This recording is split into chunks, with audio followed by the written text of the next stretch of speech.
way back in the 70s. And at this day, I had just found the good Lord, and I must have been about 28 years old.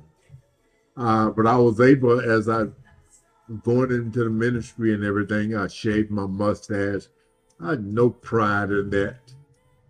And then I bought clippers. I was not willing to go back into the barber shop in those days and listen to what people had to talk about. I stayed out of there, so I bought some Sears clippers, and they had you could put on the lower level where you can cut your hair low on the side, and then on the top you put it on and you could trim it on top without cutting much off. And I did that for a while, but one day while not paying much attention, I was cutting my hair, and a big went in my head. And I didn't know that the clippers had, the little separators had fallen off. And I looked in the mirror. I tried everything I could to shape it right, but it looked like something had happened to me. So I got the clippers and cut every drop of hair off my head just to make it even. And I said to myself, I was living in Marshall, Texas alone. I had this little skull cap, the little beanie that you put on your head. I said, nobody will see it. I'll just wear it like this until it grows back. And at the same time, I was going daily to this ice cream store, again in Marshall, Texas. And at the same time, I was going daily to this ice cream store, again in Marshall, Texas. And that was this nice looking girl who would always give me a smile, a young lady at the ice cream shop when I'd buy ice cream.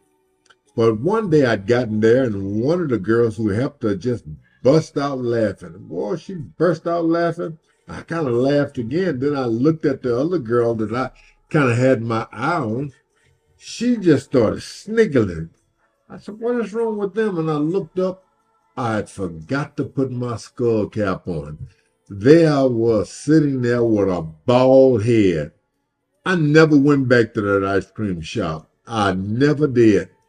But after a couple of days, I had to have a long talk with myself. I said, here you are, you got your big shoulders, and you got about and more than $800 in the bank, and you got a nice car, a Cadillac car, and you ashamed of yourself for something like that? And I never wore hair again. I never did. Not because I thought it was nice looking, but the idea I looked around and fumbled around in the mirror, and I recaptured something that my mother loved about me, my face. She liked me. And I started to see myself and like myself again, too. That's why I never wore hair again. I fell in love with me. And I never was ashamed of it. And I never grew hair again. Strange thing, though, the last few years, I had this mind to get some dreadlocks.